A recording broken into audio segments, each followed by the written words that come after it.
Bismillahirrahmanirrahim. Muslimin, muslimat, jamaah Masjid Darul Ghufran. Assalamualaikum warahmatullahi wabarakatuh.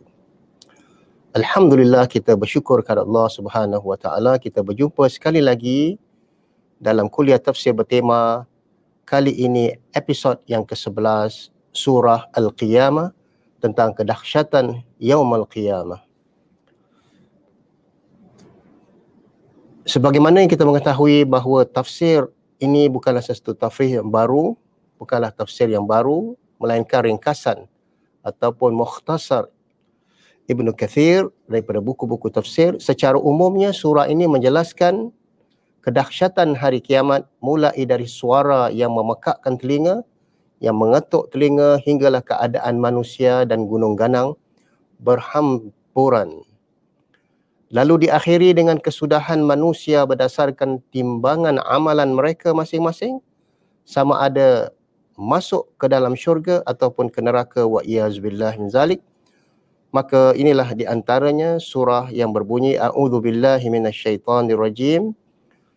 Al-qari'atu mal qari'ah wa ma adraka mal qari'ah yauma yakunun nasu kal farashil mabthuth وَتَكُونُ الْجِبَالُ كَالْعِهْنِ الْمَنْفُوشِ فَأَمَّا مَنْ ثَقُلَتْ مَوَازِينُهُ فَهُوَ فِي عِيشَةٍ رَاضِيَةٍ وَأَمَّا مَنْ خَفَّتْ مَوَازِينُهُ فَأُمُّهُ هَاوِيَةٌ وَمَا أَدْرَاكَ مَا هِيَهْ نَارٌ حَامِيَةٌ.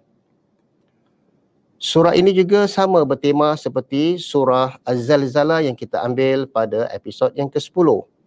Gambaran kiamat adalah untuk menegaskan betapa besarnya huru-hara dan kengerian dahsyat malapetaka hari tersebut. Pada hari pembalasan, manusia akan tergolong kepada dua golongan. Amalan manusia di dunia semuanya akan diambil kira dari sekecil-kecilnya sehinggalah sebesar-besarnya. Sebagaimana kita ambil dalam surah Az-Zalzalah yang berbunyi idza zulzilatil ardu zilzalaha, apabila bumi digoncang dengan goncangan yang dahsyat. Maksudnya adalah bumi bergoncang dari bawahnya. Begitu juga firman Allah Subhanahu wa taala di dalam surah Al-Hajj, ya ayyuhan nasu taqu rabbakum inna zalzalatas sa'ati syai'un azim. Sadaqallahul azim, surah Al-Hajj ayat 1. Maka dari itu kita lihat objektif amali surah Al-Qari'ah ini, kita akan sentiasa memelihara niat kita dalam melakukan apa saja amalan kerana Allah Subhanahu wa taala. Yang kedua, sentiasa bersedia untuk amalan-amalan saleh untuk menghadapi hari Al-Qari'ah. Sebagaimana firman Allah Subhanahu wa taala di dalam surah Hasyr ayat 27, ya ayyuhalladzina amanu taqullaha wal tanzur nafsum ma qaddamat lighadin wattaqullaha innallaha khabirum bima ta'malun. Wahai orang-orang yang beriman, bertakwalah kamu kepada Allah, dan hendaklah setiap jiwa melihat apa yang telah ia persiapkan untuk hari esok, yakni Yaumul Qiyamah. Sudah pasti akan kita terasa gerun apabila dengar surah Al-Qari'ah, yakni yang mengetuk. Sentiasa rasa takut dan gerun dengan ancaman Allah, dan kita kembali kepada Allah dengan bertaubah. Al-Qari'ah mal Qari'ah. Hari kiamat. Apakah hari kiamat itu?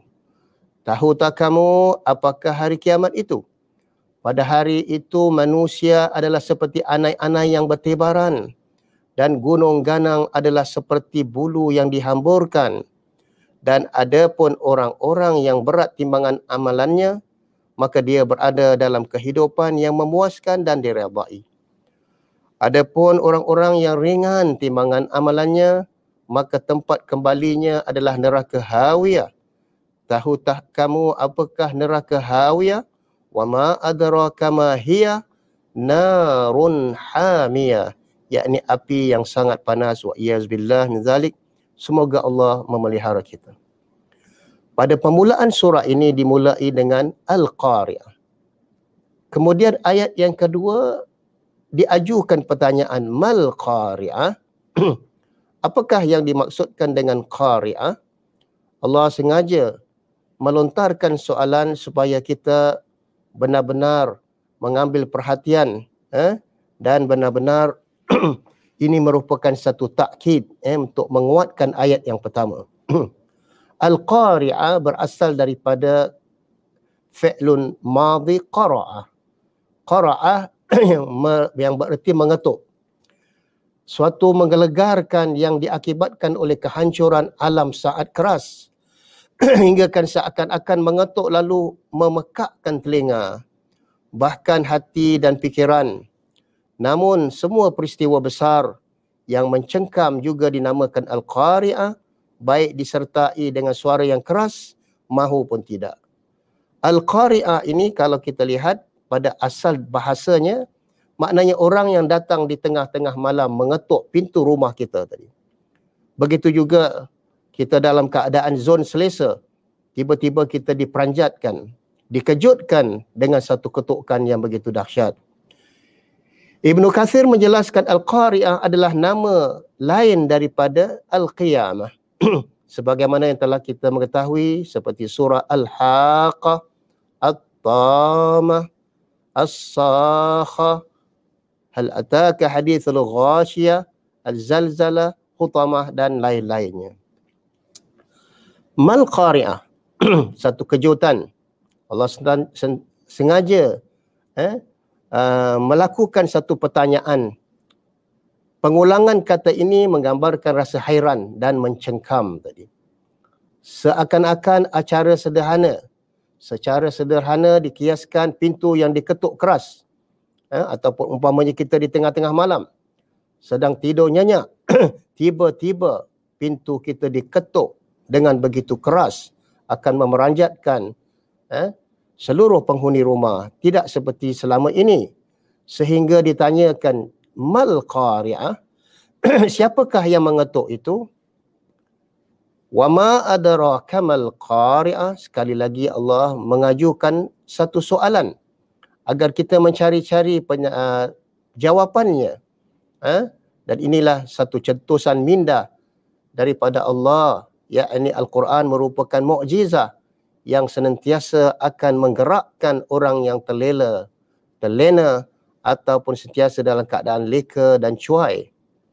Wa ma adraka mal qari'ah. Tahu tak kamu apakah itu Al-Qari'ah? Ini hari kiamat.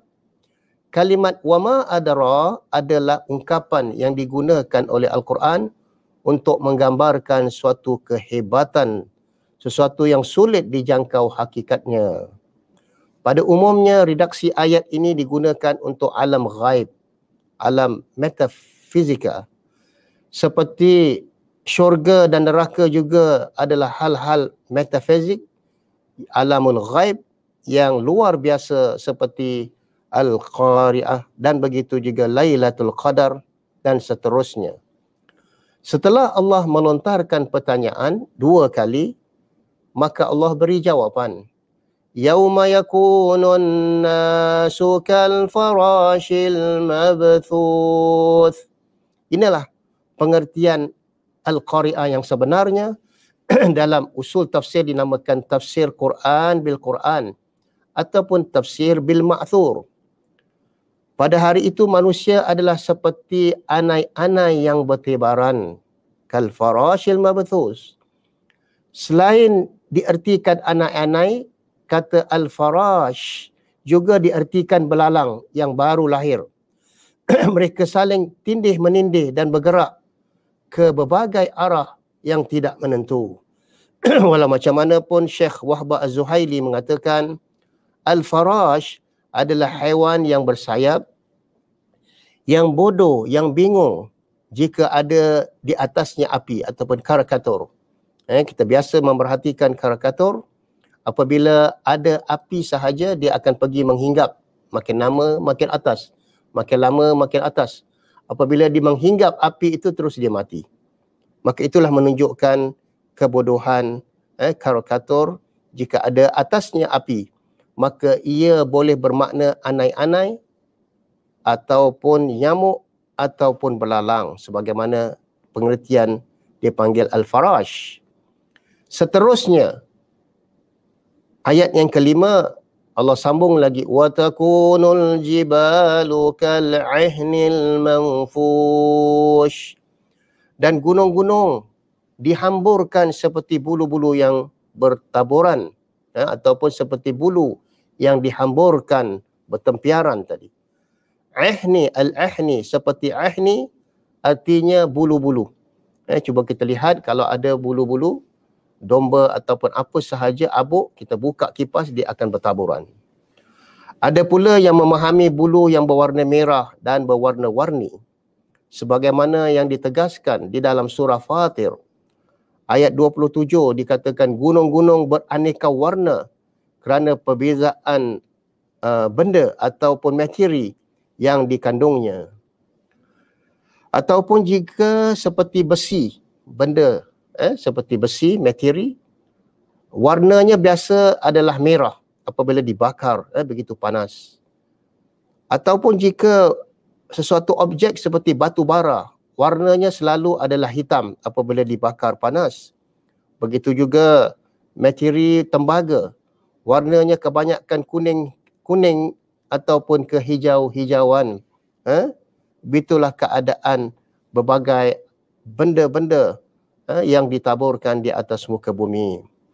Namun pendapat Mujahid, Ikramah, Sa'id ibn Jubair di antara para tabi'in dan tabi'in, para mufassir lainnya mengatakan bahawa al-ihni adalah bulu domba, mana kambing biri-biri yang berbulu.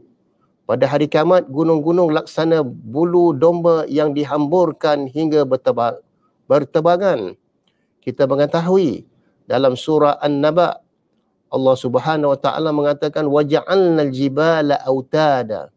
Selama ini Allah menjadikan gunung ganang sebagai pasak yang begitu kukuh, tak mudah untuk berpisah ataupun hancur tadi. Tetapi oleh kerana kedahsyatan hari kiamat, sehingga gunung yang begitu pejal hancur bertaburan ataupun berterbangan seperti bulu-bulu domba yang berterbangan.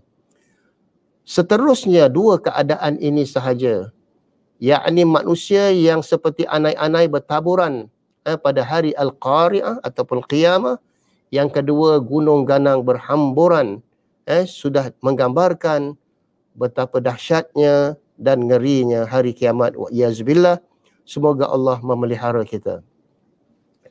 Seterusnya pada hari itu manusia menjadi seperti kalkatur yang terbang bertempiaran, dan gunung ganang seperti bulu yang dihamburkan terbang.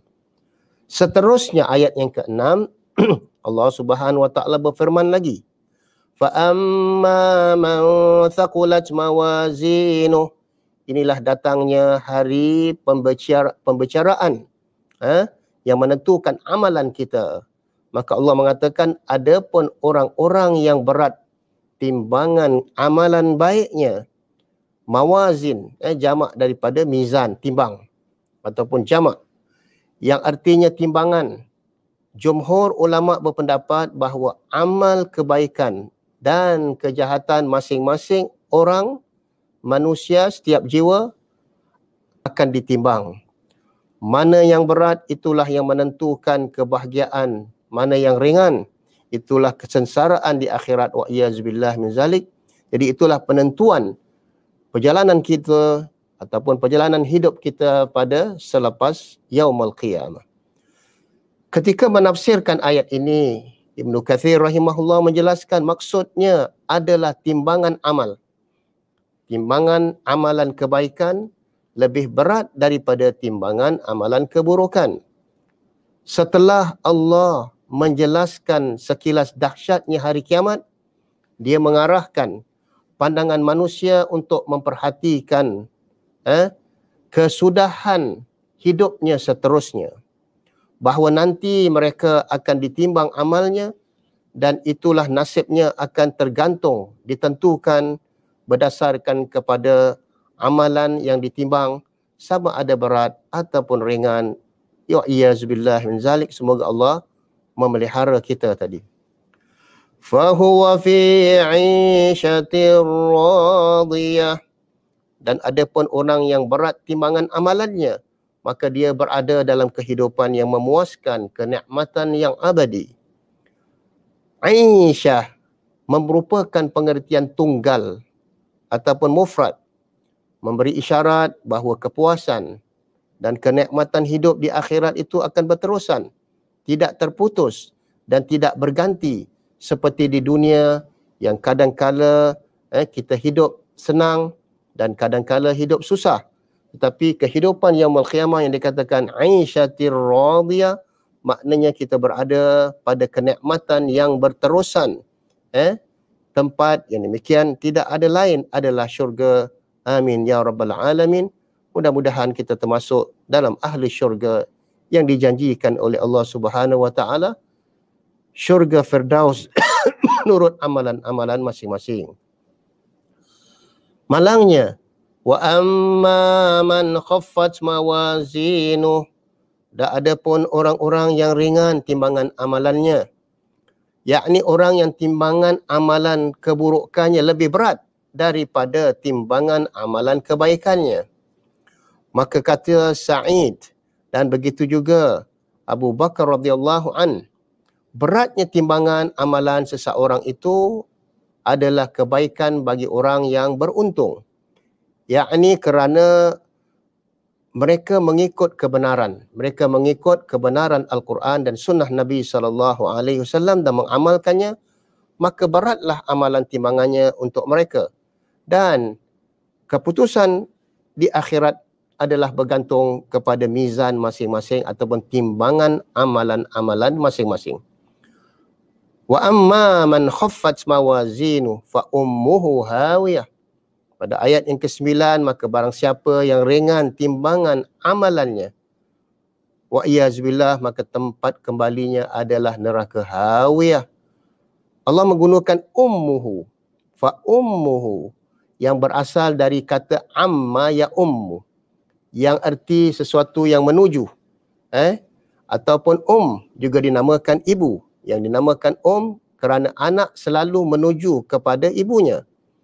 Ataupun dinamakan imam yang seakar dengan kerana itu ia ditujukan mata dan teladan, maknanya ibu bapa menjadi teladan contoh yang baik, sebagaimana anak-anak akan mengikut amalan ibu bapa mereka. Hawiyah, yang arti meluncur ke bawah, dinamakan hawiyah kerana neraka itu tempat yang rendah dan hina dan dicampak ke bawah tadi. Qatadah menjelaskan bahawa orang itu terjatuh, terjunam ke dalam neraka dengan kepalanya ke bawah, kakinya ke atas. Wa iyazbillah min zalik. Pada kedua perbandingan antara orang yang berat dan ringan timbangan amalan kebaikannya, itu terdapat di istilah bahasa Arab dikatakan ihtibak. Yakni ihtibak, membuang masing-masing persamaan yang terdapat pada kalimat yang lain. Dia dicampakkan seolah-olah daripada tempat yang atas gunung, dicampakkan ke bawah. Jadi kalimat yang dibuang bahagian pertama adalah tempat kembali yang penuh hina, ataupun dikatakan fa ummuhul jannah, ataupun tempat kembalinya adalah syurga. Sedangkan kalimat yang dibuang daripada bahagian yang kedua adalah maka dia berada dalam kehidupan yang menyusahkan. Fahuwa fi 'ishatin sakhitah. Tapi bagi mereka yang amalan berat, Allah mengatakan fahuwa fi 'ishatir radiyah, maka dia berada pada kehidupan yang diredai dan penuh kenikmatan buat selama-lamanya. Seterusnya ayat yang ke-10, Allah bertanya lagi. Wa ma adraka ma hiya. Tahu tak kamu apakah neraka hawiyah? Kenapakah perlu Allah bertanya? Adakah kerana Allah tidak tahu? Tetapi ini merupakan satu templak bagi mereka amalannya yang ringan, maka Allah bertanya kepadanya. Tahu tak kamu apa neraka Hawiyah? Sebagaimana ayat kedua dan yang ketiga surah ini, Al-Qari'ah, Mal-Qari'ah, wa ma adraka mal-Qari'ah. Jadi digunakan terkait dengan alam metafizikal, alam ghaib. Pada ayat yang ke-10 ini adalah neraka Jahannam, sedangkan tidak ada seorang manusia pun yang mengetahui apakah yang dimaksudkan dengan Hawiyah ataupun Mahiyah. Maka setelah Allah melontarkan pertanyaan, wa ma adraka ma hiya, Allah menjawab pada ayat yang ke-10, yang ke-11, narun hamiyah, yakni api yang sangat panas. Inilah hakikat Hawiyah yang Allah jelaskan, api yang sangat panas lagi sangat kuat, nyala dan bergejolak apinya. Begitu juga penjelasan daripada Rasulullah SAW, panasnya api neraka 70 kali ganda daripada panasnya api di dunia. Sebagaimana sabda Nabi SAW, narukum juz'un min sab'ina juz'an min nari jahannam. Maknanya api neraka kamu di dunia ini, umpamanya salah satu daripada 70 bahagian daripada api neraka Jahannam, wa'iyazbillah min zalik. Maka para sahabat bertanya lagi, ya Rasulullah, apakah api itu pun sudah mencukupi sekedar itu sahaja?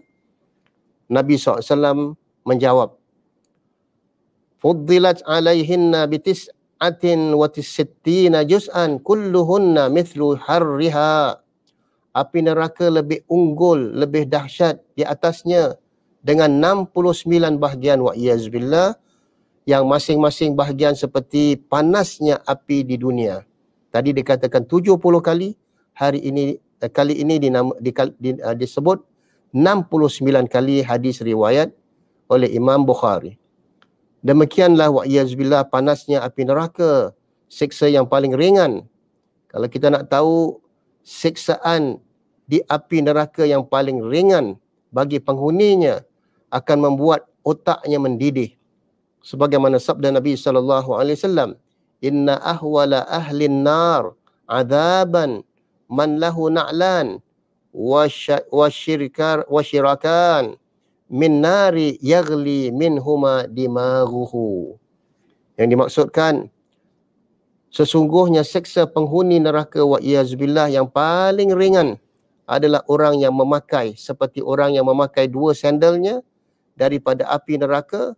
Apabila satu kakinya pijak, otaknya sudah mendidih. Sebagaimana hadis riwayat Imam Muslim. Begitu juga syafa'ah Nabi SAW kepada pakciknya Abu Talib. Paling ringan siksaan yang boleh diberikan ialah apabila Abu Talib melangkahkan satu kakinya ke neraka Jahannam, otaknya sudah mendidih tadi. Itulah siksaan yang paling ringan bagi ahli neraka tadi. Surah Al-Qari'ah ini di awal hanya menyebut nama hari Qari'ah ataupun hari kiamat, Al-Qari'ah. Lalu diikuti dengan pertanyaan Mal Qari'ah. Lantas semakin besar pertanyaannya, menggambarkan betapa dahsyatnya. Jadi maknanya kalau kita perhatikan mukjizah ayat-ayat Al-Quran, ia tidak berulang dengan tanpa sebab dan pengertian. Banyak juga ayat-ayat lain seperti Lailatul Qadar, wa ma adraka ma Lailatul Qadar. Tahu tak kamu apa itu Lailatul Qadar? Jadi Allah melontarkan soalan supaya diajaknya orang yang berbicara dengan Al-Quran menarik perhatian dengan sungguh-sungguh. Lantas semakin besarnya pertanyaan itu menggambarkan betapa dahsyatnya hari kiamat itu pada ayat yang pertama. Dan yang kedua, digambarkan dua hal sahaja keadaan manusia. Keadaan manusia pada hari pembalasan, hari kiamat, dalam keadaan dua hal. Manusia laksana anai-anai yang bertebaran dan gunung hancur ledak laksana bulu yang berhamburan. Wa'iyazbillah. Begitu juga kisah Umar ibn Abdul Aziz. Begitu ngerinya gambaran kiamah dalam surah Al-Qari'ah ini. Pernah satu malam Umar ibn Abdul Aziz, dia solat malam. Apabila sampai kepada ayat yang kelima, maka dia pun jatuh pingsan, rebah. Maka isterinya pun sampai menduga suaminya khalifah telah meninggal dunia. Yang dikatakan, yauma yakunun nasu kal farashil mabthus wa takunul jibalu kal ahnil manfush. Maka Umar ibn Abdul Aziz terperanjat, menjerit sehinggalah rebah jatuh pingsan. Maka saat dia bangun, dikejutkan oleh isterinya. Umar ibn Abdul Aziz mengatakan, celakalah. Pada hari ini di manusia seperti anai-anai, berhamburan dan berterbangan, dan gunung ganang seperti bulu yang berhamburan. Wa iyazbillah min zalik. Semoga Allah memelihara kita sebagaimana yang kita sering berdoa setiap kali selepas salat. Allahumma rabbana atina fid dunya hasanah wa fil akhirati hasanah wa qina adzabannar. Setelah digambarkan dahsyatnya hari kiamat, Allah kemudian menampilkan kesudahan kehidupan manusia, perjalanan hidupnya. Mereka akan ditimbang dengan timbangan yang seadil-adilnya. Nasib akan ditentukan hasil timbangan itu. Jika timbangan amalan kebaikannya berat, maka ia akan dimasukkan ke dalam syurga.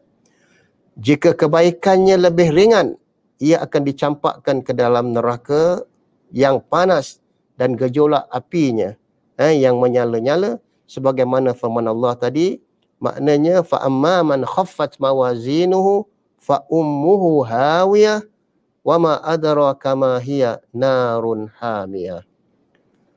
Ada satu lagi kisah yang diriwayatkan oleh Ikramah. Apabila telah berlakunya hari kiamat dan timbangan, seorang ayah mengeluh, memegang anaknya pada hari kiamat dan berkata, wahai anakku, kamu tahu bahawa aku ini bapamu ketika di dunia. Maka anak itu pun memuji ayahnya dan kebaikan ayahnya. Lalu ayahnya berkata, hai anakku, hai anak kesayanganku, kini aku berhajat kepada hasanat amalanmu yang sekecil zarrah. Kalau sekiranya aku dapat selamat dengan itu daripada api neraka, bagaimana pendapatmu?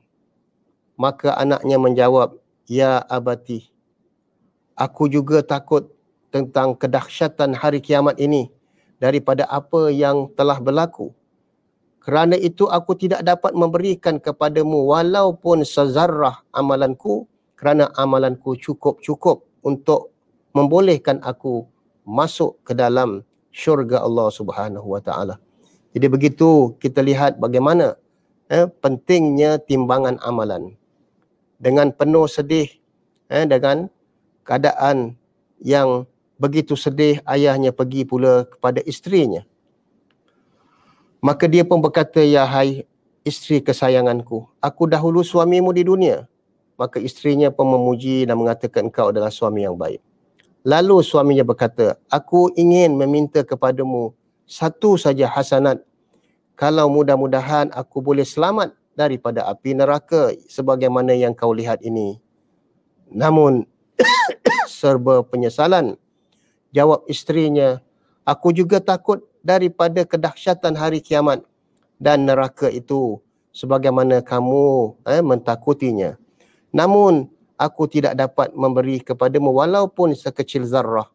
Jadi begitulah tuan-tuan sekalian, muslimin, muslimat, kita lihat bagaimana pentingnya timbangan amalan. Sekiranya kalau dalam dunia kita, keputusan peperiksaan kita tentang sesuatu mata pelajaran, kita dapat markah 47, 48. Kita minta belas ihsan daripada guru kita agar memberi kita 2 markah untuk menggenapkan 50 supaya kita lulus. Namun tidak ada yang boleh memberi pertolongan kepada kita melainkan syafaat Rasulullah sallallahu alaihi wasallam apabila kita di dunia mengamalkan sunnah Nabi sallallahu alaihi wasallam dan kita mengharapkan syafaat Nabi sallallahu alaihi wasallam, sekiranya timbangan amalan kita cukup-cukup untuk memberatkan amalan kita itu, mudah-mudahan kita mendapat syafaat Rasulullah sallallahu alaihi wasallam. Maka dengan itu, marilah sama-sama kita membetulkan niat kita, melipat gandakan amalan kita, tempat dunia ini adalah ladang untuk kita bercocok tanam dan mengamal dan terus beristighfar dan bertaubat dan mengharapkan keredaan Allah Subhanahu wa taala. Allahumma la ilaha illa antal mannan badi'us samawati wal ard ya dzal jalali wal ikram. Allahumma rabbana atina fid dunya hasanah wa fil akhirati hasanah wa qina adzaban nar wa qina adzaban nar wa qina adzaban nar. A'udzu billahi minasyaitonir rajim. Wal 'asri innal insana lafi khusr illa alladhina amanu wa 'amilus shalihat wa tawasaw bil haqq wa tawasaw bis sabr. Wassalamualaikum warahmatullahi wabarakatuh.